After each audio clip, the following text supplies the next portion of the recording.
Welcome to On Tech Ethics with CITA program. Today, I'm going to speak with Myra Luna-Lucero, who is the Research Compliance Director at Teachers College. In our conversation, we are going to discuss the use of virtual reality in research, including various ethical and IRB considerations. Before we get started, I want to quickly note that this podcast is for educational purposes only. It is not designed to provide legal advice or legal guidance. You should consult with your organization's attorneys if you have questions or concerns about the relevant laws, regulations, and guidance that may be discussed in this podcast. In addition, the views expressed in this podcast are solely those of our guests. And on that note, welcome back to the podcast, Myra. Thanks so much. Really happy to be here. It's great to have you again. So to start off our conversation today, can you just introduce your role at Teachers College and how VR has been showing up in research compliance work? Absolutely. So, as the Research Compliance Director at Teachers College, my role is to oversee the ethical and regulatory review of human subjects, which honestly is one of my favorite topics. That includes ensuring risks are minimized, consent, assent, and permission is meaningful, privacy and confidentiality is protected, and overall research is equitable. So, it's a very busy job, but I enjoy those contributions and the contributions that the IRB team make to the research ecosystem. Now, virtual reality is a topic that had landed on my desk many years ago. It's been around for quite a while. Research lab members are often really excited to either test or use new technology or try novel ways to adapt it. So, virtual reality has been around and it's been adapted to different disciplines like psychology, neuroscience, education research, and even in business settings. So it shows up as intervention tools and as a research environment. But what we've been discovering and really thinking about now is how does VR and compliance meld together? And part of these issues that have been raised and the things we've been thinking about more deeply is the psychological and the physical risks of the use of VR, the data privacy and the platforms that are being used for gaining that data through the use of VR, the whole data stewardship consideration, informed consent, permission, or assent clarity in the context of using VR. So it's not that VR is new and it's not that it's inherently high risk, but there have been a lot of technological changes and augmentations that has changed the texture of risk in the way an IRB really needs to be carefully analyzing and thinking about the use of virtual reality. And so we're asking ourselves constantly when we see the use of any technology, but specifically virtual reality, is this minimal risk? Or do we need to think about it in a little bit more deeper ways? And is this perhaps greater than minimal risk? And so I just want to make a quick distinction here. I'm not a virtual reality expert, but I can say that this podcast is going to be geared towards thinking through virtual reality, but we can't think of it in isolation, right? We have to think about all the technological components that could be involved in the use of VR. But it is very particular to the use of VR here, not augmented reality. And so I'm just going to make this little quick distinction. Virtual reality is the topic here, not augmented reality. Virtual reality is a tool used for simulation and interventions that puts the individual who is experiencing that by replacing the world. So that's the best way to think of it. Whereas augmented reality adds to your world. They're still very important, very useful to think about the risks, how it impacts research compliance work, but we're focusing on virtual reality as it replacing the world in the experience, not augmented reality, which adds to the world. So I think that's important for folks who are listening and just thinking through what that means. So in the virtual reality landscape and thinking about research compliance work and how it's been showing up, one of the more urgent things we've been thinking about is again, is this project minimal risk? And now we have a lot of more immersive technology and artificial intelligence, so AI, that is adding to virtual reality spaces. So we have a lot of things to think about. And as anybody knows who's working in IRB, there's already a lot of things to think about when you're mitigating risk. But in the context of virtual reality, it's the technology used, the hardware, the software, and then thinking about it in the context of any adjustments or improvements that are made to that virtual reality landscape using AI. So, as you mentioned, we're going to focus a lot on the ethics and the risks around VR and how IRB members and others can think through those. But just to give our listeners a bit more of a real world understanding of what VR is, can you share one or two examples of research studies that incorporate VR? Yeah, absolutely. And I think I'm going to step back for a little bit, Daniel, and just kind of talk a little bit about the four ways that VR has been showing up. So I said it's been around for a while. It's landed on my desk years ago, but it's getting more sophisticated and more in depth in ways that get the IRB staff really thinking about risks. So it's coming up in clinical intervention research, behavioral and social science research, in training simulation research, in environmental manipulation research. So if you kind of hold those four pillars in mind, you can think of how examples can come up in your own work or your own, research landscape work, and how virtual reality can impact like clinical interventions or behavioral and social science research, etc. So I'm going to focus on two examples that I think really get at research studies that incorporate virtual reality in this meaningful way, but we can think of it broadly that they're showing up in many different areas. But these two examples, I think, really got our IRB staff thinking deeply. And so, one example was using virtual reality exposure therapy research for individuals with post traumatic stress disorder. So, right away, the thoughts are coming through my mind as an IRB reviewer. And I'm thinking, ooh, okay, how is virtual reality being used in the context of an individual who may have trauma? So, participants in that space, the researcher had proposed that they would be immersed in a simulated trauma related environment. And so remember, virtual reality replaces the world. So this individual who is experiencing PTSD would be immersed in this environment, a simulated trauma related environment, and then gradually, with grounded psychological therapy steps, given this desensitized triggers. So, some major ethical considerations, right? Psychological distress, that rings pretty true. And the fact that it's being intentionally elicited as part of the intervention. So, this is going to be known to study subjects in the consenting procedures. The researcher is not using any deception. It's going to be very plain, forward language. They're looking for individuals that meet these inclusion criterias, and they're very explicit in the consenting procedures, and it's going to be with adults competent to consent. So we really had to evaluate whether these risks were reasonable in relation to the anticipated benefits, and whether appropriate safeguards, such as a clinician present, when to stop the study, how to stop the study, were clearly in place.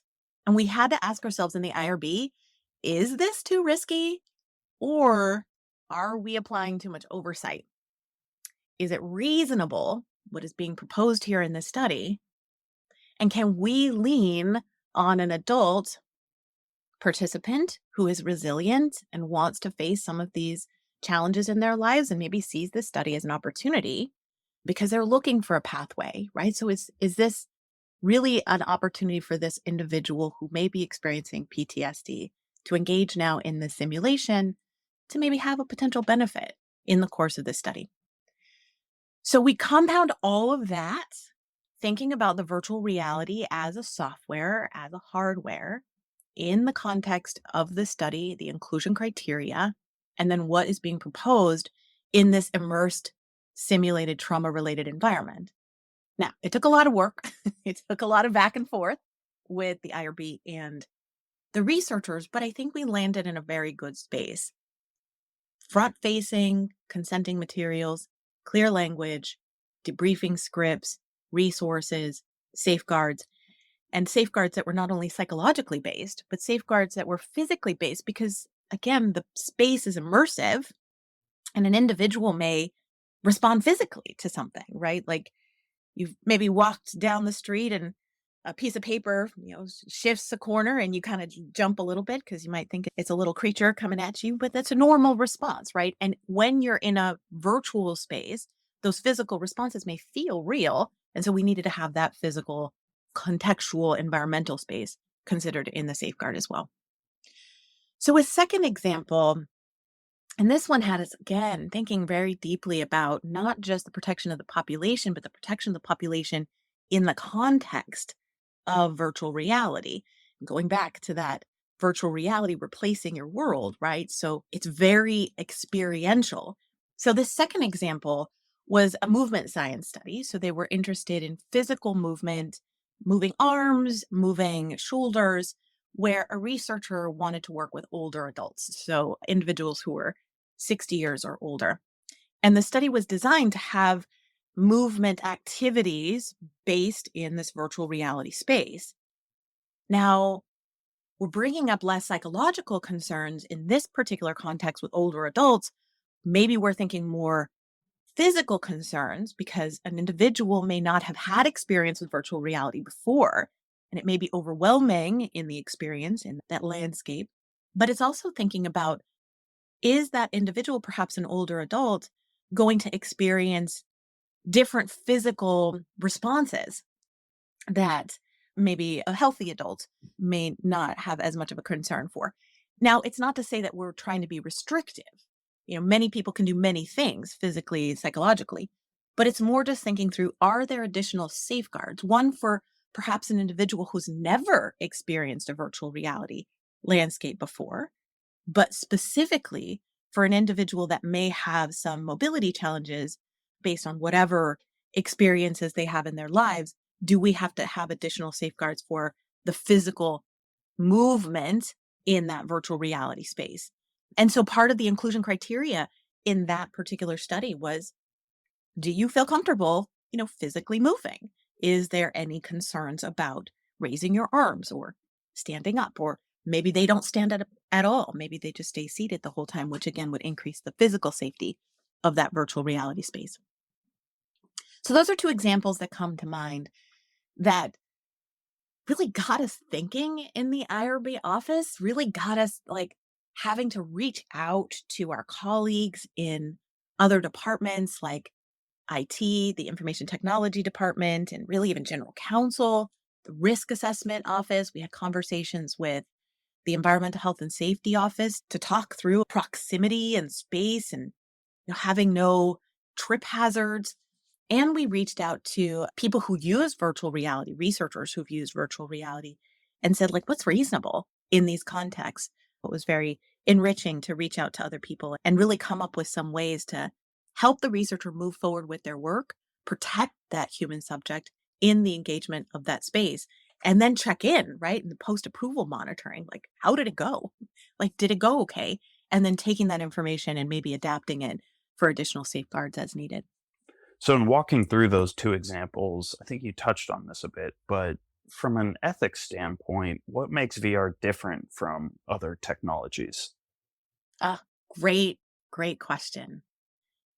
So I think the best way to narrow that down is immersion and embodiment, right? So you really are not doing like a 2D passive engagement, right? You're watching TV. You are not the TV. You are your own separate person. You're not really having that disassociation. You know that it's a separate experience. But when you're in a virtual reality environment, it can create a sense of presence, the feeling of actually being there. And there's some discussions that I recall having with some of my colleagues, and they were saying there was like a group of youth that physically went to the botanical garden and physically experienced something in that space. And then there was another group that had the experience through a virtual reality setting. And then they asked the two groups, what did you see? What did you hear? What did you experience? And they were very similar, even though one was a physical space and one was a virtual reality environment. but the experience felt like being there. And so that means that the emotional and physical responses may feel similar to being there physically, or maybe even amplified, because there's also the headset, which feels closer to your ears, and the eye viewer feels like maybe closer to your vision. So there's a little bit maybe amplification to that. There's also the memory and encoding that may feel real. And so participants may react psychologically or even physically as if they are actually there in an experience. And so it may also reduce that psychological distance. And so when we think about all of this, like the idea of being there, but having that presence in a virtual reality space, it raises some ethical considerations, right? So, is there an increased probability or magnitude of harm, even if the stimulus is simulated? Okay, that's a big question. And I don't think I can answer it all right here in this podcast, but these are some of the things we're thinking about, right? So, if you physically went to a botanical garden and you physically saw a plant, is that different than maybe your virtual reality experience, that you feel like you're there, and then the sensations might be a little bit amplified because the speakers are closer to your ears and the vision might be more, closer to your eyes, etc. Does that increase the risk? I don't know. Got to think about that, right? Is there a harm consideration that we have to make in that virtual reality space? Now, stepping back from the immersion and embodiment part of virtual reality, we also just have to think about the data being collected, right? So virtual reality as a software collects continuous streams of behavioral data, eye movement, head movement, gaze tracking, spatial mapping. So all of that information could be uniquely identifying, right? So just stepping back and just thinking about the hardware and software. And so that raises privacy concerns that would differ from traditional data sets, right? So simply put, the person in the virtual reality space may be feeling like they are in that experience. They are feeling it as if it's like being there. And that separation may be challenging. And we got to think about that in terms of harm. And then additionally, we have to think about what the data actually is being collected and how it's being collected, where it's being stored, and any protections of that confidentiality and privacy, given how much behavioral data the virtual reality software and hardware can collect. So I want to ask more about informed consent and then also get back to some of the issues with privacy and data governance that VR raises. But first, as a kind of a follow up question to my previous one about the unique ethical issues, I was wondering if you could talk some more about the unique risks, whether those be psychological, physical, or otherwise, that participants might be exposed to in immersive environments. Such a great question. So, if you've never experienced virtual reality yourself, and I've had just a little tiny experience with it, it's an experience that is unique and also really embodying of the environment. And I know I've repeated this word immersive and I know I've repeated this word embodiment, but to actually do it, to put the headset on, is transformative. You are putting on a physical device and you are kind of tuning into that physical sensation, and then you're getting input, and that input may be new. And so in the very minor small experience that I've had with virtual reality, I had the little jump scare, right? Ugh, what is that? What am I experiencing? How am I experiencing it? Now, I've had more exposure to virtual reality than that initial interaction, but the first time it was brief because it was so unfamiliar.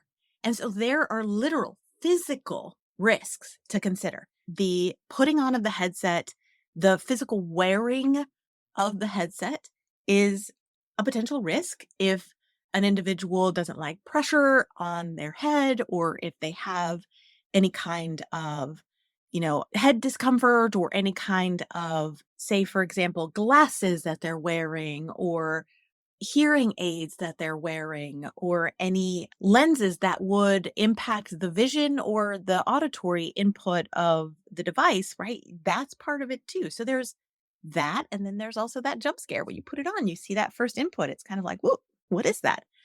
But thinking more deeply about the physical risks, there's cyber sickness.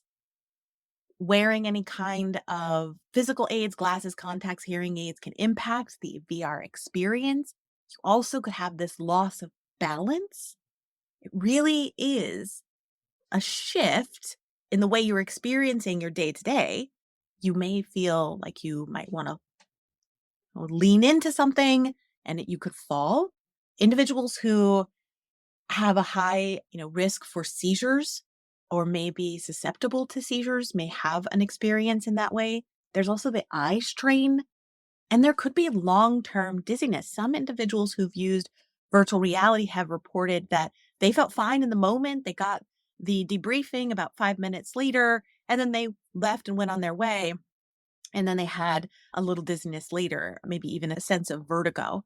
Now, we can't always correlate it to that virtual reality experience, but it is part of the consideration. One of the easiest ways that I try to think about if you've never experienced virtual reality, but maybe you've gone roller skating or maybe you've gone biking, right? The experience of riding a bike or the experience of rollerblading or roller skating, and then you get off the bike or you take off the roller skates and you walk with your feet flat on the floor and you kind of have that like, oh, wait, where's my wheels, right? I have to walk now in a foot pace, not in a wheelbase, but you kind of have that little adjustment, right? That's kind of as best as I could describe the experience with virtual reality, but just magnify it with like lots of features and lots of technology and visual and auditory input.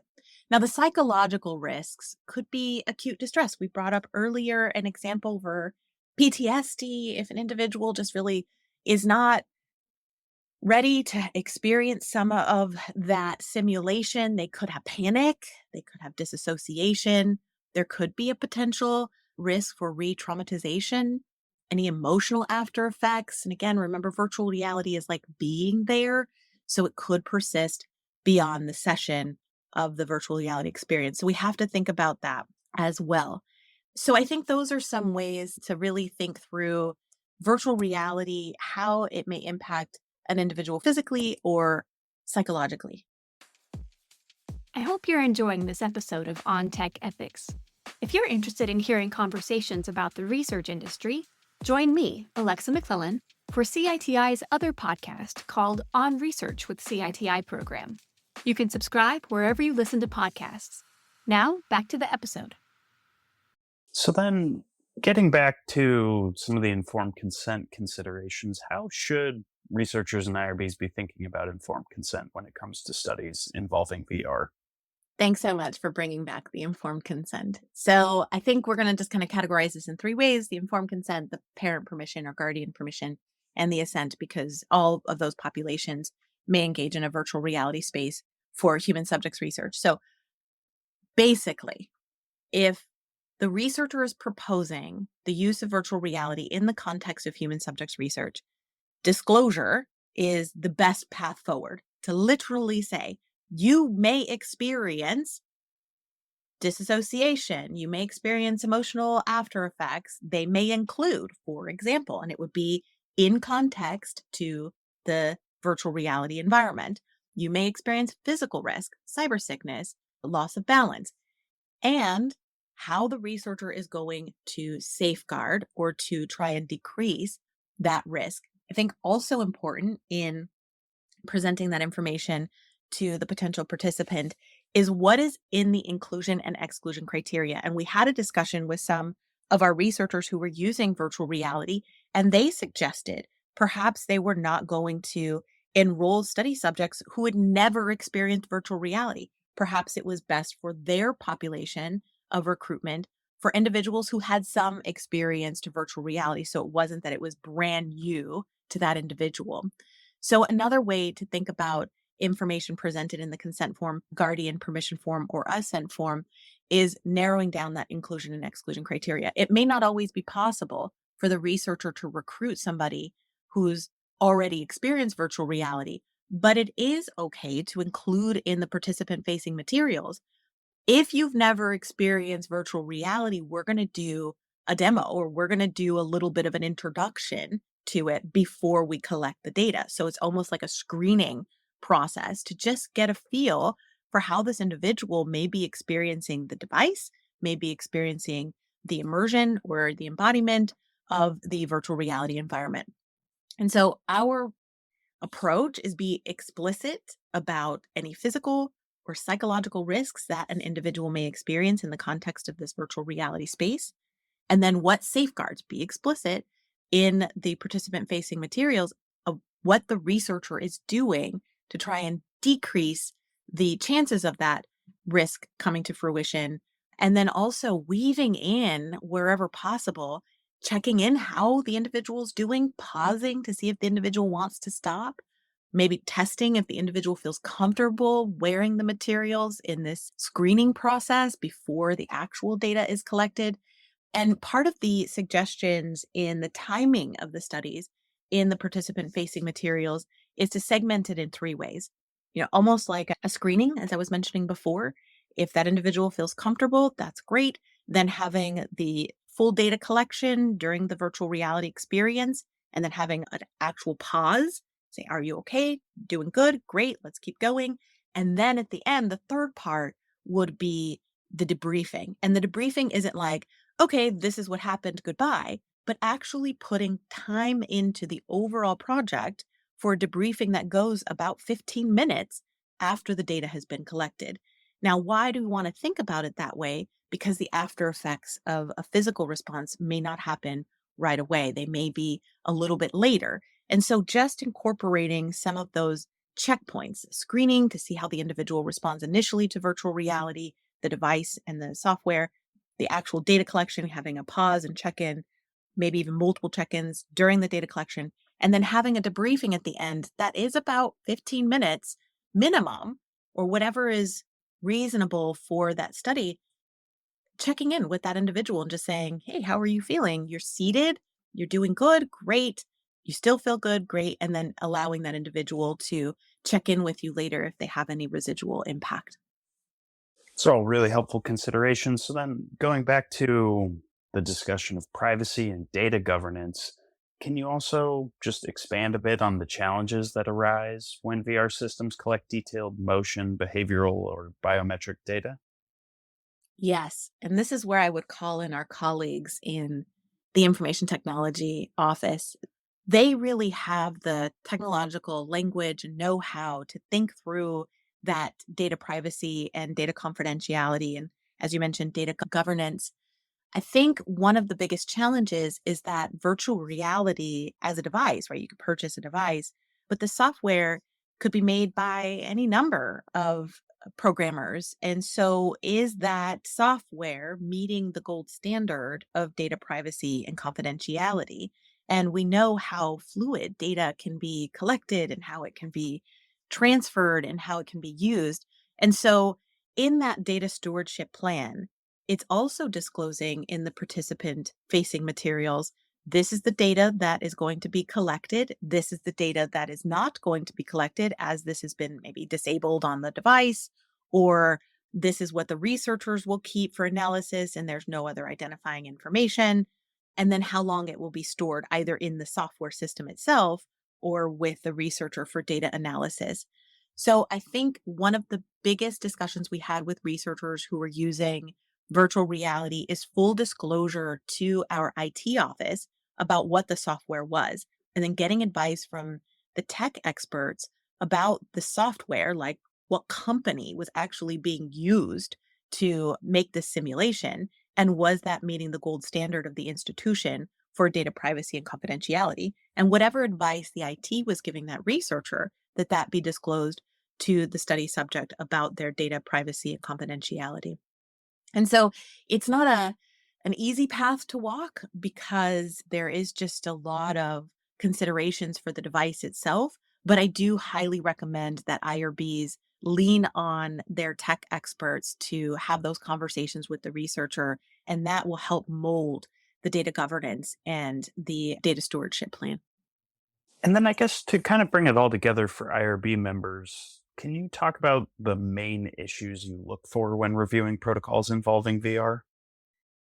Yeah, I have to pause for a second in this response because I find my interactions with researchers always fascinating because they're doing such amazing work out in the field and they're using such innovative ways to understand humans and environments and contexts. And so, really, I would just advise you can have a virtual reality guide, and I would recommend a guide, not a policy.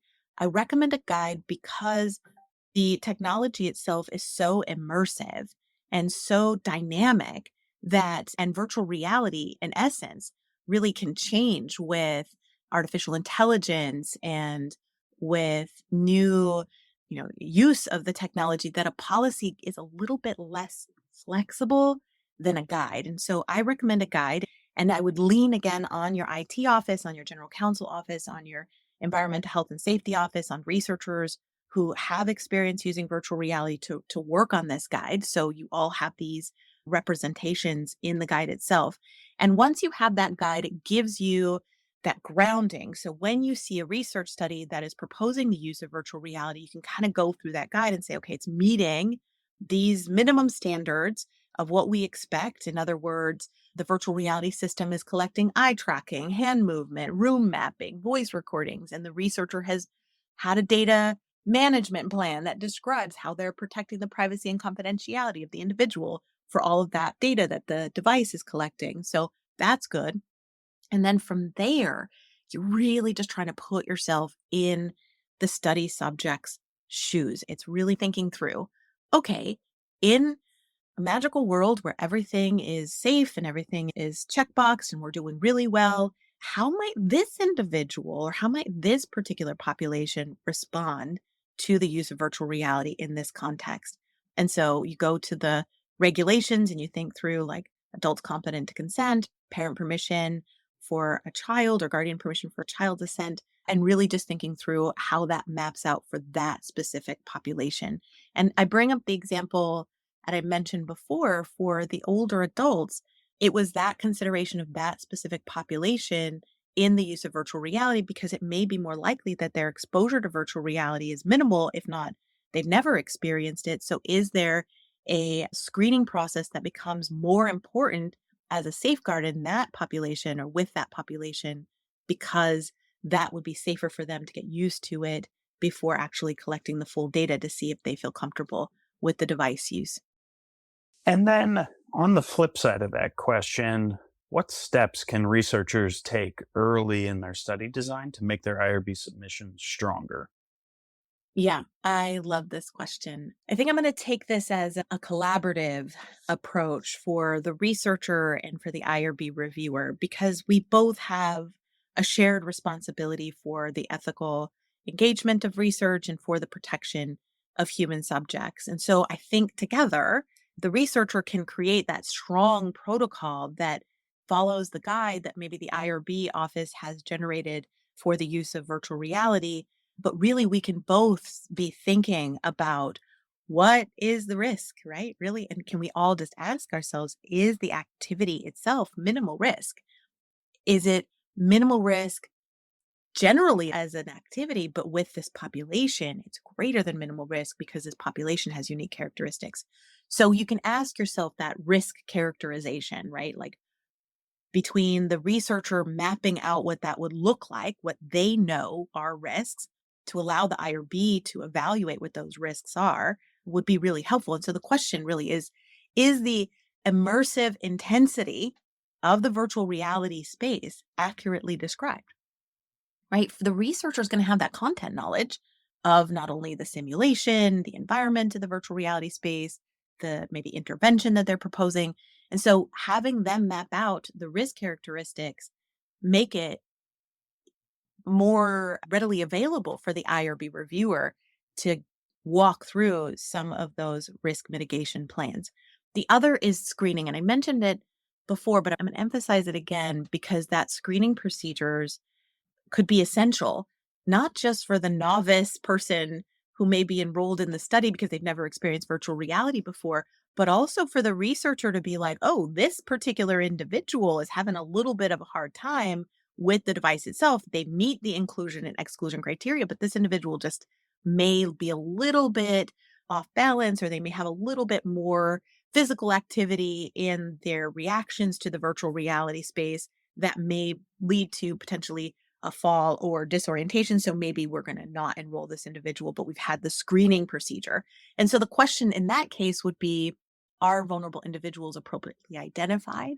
And can we create a space in the screening procedure for the IRB to review what the researcher has proposed to help see if that individual can make it through the full study activities, or is this something that needs to be a little bit more gradually introduced? And so I think also part of that is if the researcher can describe their pausing or their stopping rules, what their monitoring process is, right? You have the best intentions to enroll a study subject. They start going through activities and they get really excited about a part in the immersive environment and they stand up, but they're supposed to be sitting down because it's safer. And so, what would the researcher do to pause the study to say, well, let's just pause for a second? We're going to metaphorically pull the plug, get the individual in a safer space. We're going to now continue the study, et cetera. But there's monitoring that way. And then if a study subject stands up and is looking a little wobbly, is there a person in the study team there to maybe hold that individual's arm or guide them to a seated space? So what is that stopping rules and monitoring? That consent transparency, the permission and assent transparency is really important. And then we talked about privacy and confidentiality, what that governance looks like. If the researcher maps that out all in their proposal ahead of time, that means the IRB doesn't have to ask those questions in the review because it's already at the forefront. And then if there is any inclusion and exclusion criteria described for that virtual reality study, is that equitable selection of study subjects? I'm going to pause for just a second and just say part of this I've been describing is that if deception is not being applied in the study, but sometimes researchers want to use deception. So that does increase the risk. And so a researcher creating a strong protocol would be very front facing to the IRB in justifying any deception that's being used. Why? To what end? Does it answer the research question? What is the procedure for ensuring that individual gets a debriefing script or resources to explain when and how deception was used? And so that adds another layer if deception is used. And it's not to say that when deception is not used, the study is easier to review, but it's more to say that if deception is used, it just adds another risk assessment and risk layer for the IRB. So a researcher, again, should really be clear about risks, really clear about any screening procedures. The researcher should have stopping rules, pausing rules, any kind of monitoring that they're doing, ensuring that there's consent, permission, or assent transparency in the activities of virtual reality, what their data governance is for privacy and confidentiality, and that there's equitable selection of subjects. And then added, if there is deception, that there is justification for and how it is applied. I think you've really covered a lot of ground here today in terms of covering the ethical considerations and the risks, but just for a few closing questions. One is, are there any additional considerations when VR research intersects with AI, as you mentioned earlier, or third-party platforms or anything else? Yeah, I think sometimes I feel like I'm chasing the cart when it comes to technology and research. I try very hard to stay on top of the latest new emerging technology, but researchers are doing such innovative work that I'm like, oh, I didn't know this AI, scenario is now in virtual reality, or I didn't know that this can be done in this context. So I do often get a wow factor. And I think there's a good realization in that and to hold space for that. It's okay that the IRB doesn't know everything about everything. And it is also okay that we are not everywhere all the time. So it is absolutely appropriate for the IRB reviewer to say, hey, researcher, can you help me understand this? I do it all the time. I'll say, can you send me some resources? Can you send me some links? Because I cannot, as an IRB specialist, make a determination unless I understand what the risk is and what's happening. Now, it's important to recognize that the researcher has spent maybe even their lifetime studying this topic, they're passionate about it, they're excited about it, then they can be that source of information sharing. And so you can take that information and help you assess what, say, AI or what new tool or what additional consideration is being put in this virtual reality space that may intensify or impact the risk. And I think some of those considerations and some common issues that come up is underestimating the psychological or physical intensity that an enrolled study subject will have in that immersive experience called virtual reality, right? Because again, it's like being there. And so we want to really try to think about that intensity for the individual enrolled in the study. And so the study could be described as minimal risk, but the justification or clarification of what is minimal may not be fully unpacked. So we need to be able to think through, okay, so virtual reality in a standard sense may be minimal risk, but if you add a AI component that could impact the risk, and now it becomes greater than minimal risk. And then also you mentioned if there isn't description of a third party data collection or any other software considerations that we need to make because the researcher may not mention that. And then we may find that out later, or there may be a data breach that we weren't able to be responsive or responsible for at the onset of the study because it wasn't disclosed. And so there's also that consideration in addition to any precautions about the physical space. And I want to just pause for that part because the virtual reality device out of the box, right? The physical user manual will describe must have a space, this number of feet that way, that number of feet this way. And so if the researcher is in a research lab that they can't make that space safe because they can't meet the minimum user out of the box requirements for the device itself, that's a concern. So that's part of the physical safety precautions for some common issues that arise. And then also just thinking through that just because technology is emerging and just because it may be the latest AI, use of this device in practice doesn't mean the researcher has to do it, right? So I always try to ask the researcher, can you collect this information without using this additional potentially risky part? Or do you have to collect this data in order to answer your research questions?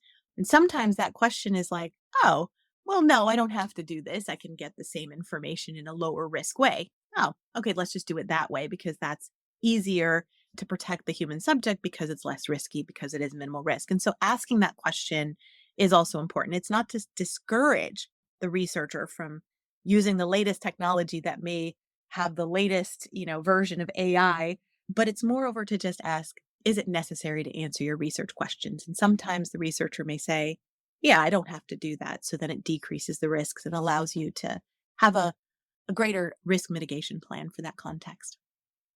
And then, as a final question for today, what resources or guidelines would you recommend for researchers or IRB members who want to deepen their understanding of the issues we've discussed today?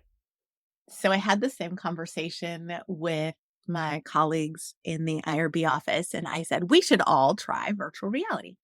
And there was a lot of mixed reviews about it. But I think if I were, making the best recommendation, it would say try it. Like if you know of a research lab at your institution that is using virtual reality, even if you don't put the device on itself and have that immersion experience, you could just ask them to demonstrate it. So you get that lived experience to see what the device looks like. You'll see the cords, you'll see the headset, you'll see the computers, you'll get a better, I think, sense of the space. And if they're doing a demo, if you don't want to experience it yourself, but if they're doing a demo, you can see how the physical movement in the space might look. And that just helps inform you as an IRB person when you're making that risk mitigation assessment. And then if the researcher is adding AI, you can have a conversation with them on how that AI is adding to or adapting the environment, right? In real time, you can actually ask them, like, is there an algorithmic decision being made? Is there profiling that's occurring in the use of AI in this case? Is there data being collected that's used in this AI situation or AI context in virtual reality environments? So you can have those candid conversations, even if you don't have the precise technological vocabulary to say it, even just simply asking the researcher, hey, what is this? And then hearing from them, what does it look like? You're, as an IRB reviewer, perhaps better able to assess, oh, okay, that looks like minimal risk because in the context it's typical, or that is something that may be risky for this vulnerable population, but may not be risky for, say, a healthy adult. And so I think trying to get past any ambiguity, trying to get past any uncertainty is primary goal. And again, if you don't want to experience virtual reality yourself, having the time or even a conversation with an expert who does use virtual reality, and if you can see a demo of what virtual reality looks like, I think that helps decrease some of potential IRB oversight that would be misplaced, or it helps increase oversight where you think it's necessary, but it gives you that clear sense. And I would also recommend having a deep conversation with your IT professionals and really taking seriously a guide. And even if it's not a full-fledged multi-page guide, but just this is what we expect in the IRB office of virtual reality use. This is how we want to protect that human subject in this context: data privacy, data confidentiality, physical security, psychological safeguards, et cetera, as we mentioned before, is a very good step forward, so that when your IRB reviewers are looking at that IRB protocol from the researcher, they have that guide, they can make the reviewer checklist, and then if questions come up particular to that population, they can respond accordingly per case. I think that's a wonderful place to leave our conversation for today. So thank you again, Myra. Thank you so much. Pleasure being here. If you enjoyed today's conversation, I encourage you to check out CITA program's other podcasts, courses, and webinars. As technology evolves, so does the need for professionals who understand the ethical responsibilities of its development and use. That is why we developed our new Tech Ethics training solution. This new offering brings together practical, thoughtfully designed courses to help professionals navigate ethical and regulatory challenges with confidence. The courses cover responsible AI, software as a medical device and clinical decision support systems, big data and data science, data management, software development, and more. Check out the link in this episode's description to learn more. And I just want to give a last special thanks to our line producer, Evelyn Fornell, and production and distribution support provided by Raymond Longeray and Megan Stewart. And with that, I look forward to bringing you all more conversations on all things tech ethics.